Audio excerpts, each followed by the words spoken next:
வணக்கம், welcome to சுவை 6. இன்னைக்கு என்ன பார்க்க போறோம்னா, ஒரு அட்டகாசமான சிக்கன் குழம்புங்க. கொங்கு ஸ்டைல் தண்ணி குழம்புங்க. எண்ணெய் ஊற்றிட்டு சின்ன வெங்காயம் சேர்த்து வதக்கிட்டு இருக்கிறோம். இப்போ வந்து இஞ்சி பூண்டு கொஞ்சமாக, பட்டை, ஒரு கிராம்பு, கசகசா சேர்த்திக்கலாம். கறி மசாலா தூள் 2 ஸ்பூனு, இல்லாட்டி சிக்கன் மசாலா தூள் எது வேணுமோ அது மாதிரி சேர்த்திக்கலாம்.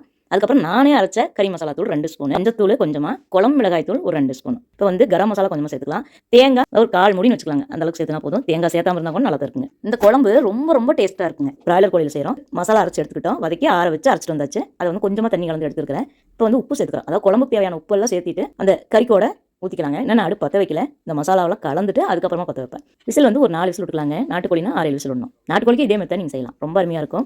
இந்த குழம்பு சாதத்துக்கு ரொம்ப அருமையாக இருக்குங்க. இதுவே கொஞ்சம் திக்காகும் போது இட்லி, தோசை எல்லாத்துக்குமே நல்லா இருக்குங்க. சுட சுட சப்பாத்தி இருந்தால் கூட நல்லா தான் இருக்குங்க. இதே மாதிரி நல்ல நல்ல ரெசிபி பார்க்கலாங்க இந்த சுவை 6 சேனலில். அப்புறம் என்னோட இல்லத்தரசி கோலம், ஈஸி கலர் கோலம் சேனலில் இந்த மாதிரி கோலங்கள் வருங்க, விளாகு வரும். பாருங்கள், சப்ஸ்கிரைப் பண்ணி சப்போர்ட் பண்ணுங்கள். தேங்க்யூ ஃபார் வாட்சிங்.